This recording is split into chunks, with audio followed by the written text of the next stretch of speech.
पहली demand white paper लाइए, हर दशक दर दशक क्या लाभ किस जाति को पहुंचा है उस हिसाब से कीजिए। दूसरी डिमांड है कोटा विद इन कोटा, जिसपे सरकार ने अभी कहा कि हम उसमें क्रीमी लेयर नहीं लागू करेंगे, लागू करना पड़ेगा।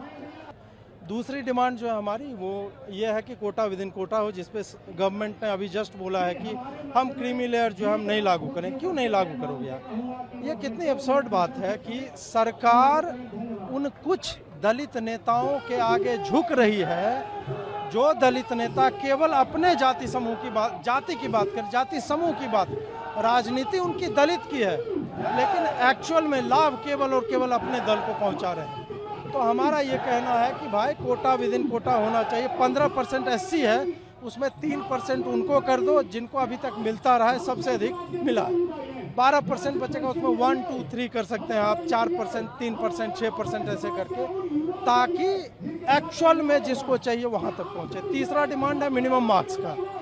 मेरिट से कॉम्प्रोमाइज करके आप विकसित भारत का स्वप्न नहीं बेच सकते।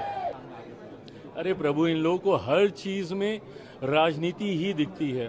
क्यों संग बीजेपी और हम लोग नहीं है क्या एनडीए में?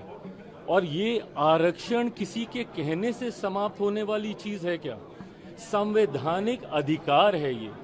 आरक्षण किसी को दी हुई खैरात नहीं है, ये संवैधानिक अधिकार है और दुनिया की कोई ताकत आरक्षण को कतई समाप्त नहीं कर सकती है।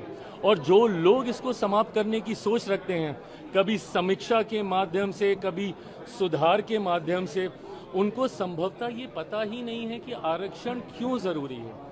आप जब शेड्यूल ट्राइब्स की आप बात करते हैं, बहुत आसानी से कह देते हैं कि भाई इन लोगों को क्यों आरक्षण के साथ जोड़ा जाए, बट आज भी ऐसी घटनाएं होती हैं।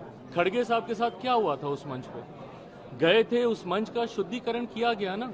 आज भी एक दलित युवक को घोड़ी पे चढ़ने से रोका जाता है, एक दलित लड़के को बारात निकालने से रोका जाता है। बड़े बड़े नेता जब मंदिर जाते हैं तो मंदिर को गंगा जल से धुलवाया जाता है। तो ये भेदभाव तो आज भी हो रहा है ना। और ये वही अनुसूचित जाति है जो छुआछूत का शिकार रही है। भारत के संविधान में जब आप शेड्यूल कास्ट को देखते हैं, ये ऐसी कास्ट है जिनको शेड्यूल किया गया है, जिनका आधार छुआछूत था, जिसकी वजह से इनको गांव से बाहर रखा जाता था। इनको छूना तो दूर की बात है, देखना तब पाप माना जाता था। ऐसे में मुख्य धारा के साथ जोड़ने के लिए, और क्या हम लोग उस लक्ष्य को पूरा कर पाए? नहीं कर पाए ना।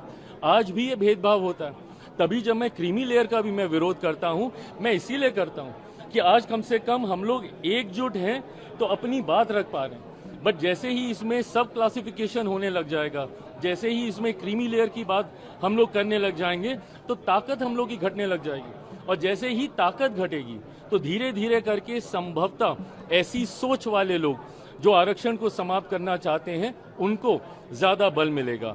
आज की तारीख में शेड्यूल कास्ट हो, शेड्यूल ट्राइब, अब शेड्यूल ट्राइब में यही सारी जातियां हैं जिनकी वेशभूषा अलग रही, जिनका रहन सहन, बोलचाल, ऐसे ट्राइब्स को शेड्यूल किया गया। पिछड़ा वर्ग से आने वाले लोग जिनको संभवतः मौके नहीं मिले, इसके माध्यम से उनको, और अब तो जो लोग आर्थिक तौर पे कह रहे हैं, ऊंची जाति से आने वाले गरीब लोगों को भी 10% का आरक्षण मोदी जी की इसी सरकार में हम लोगों ने पारित करने का काम किया।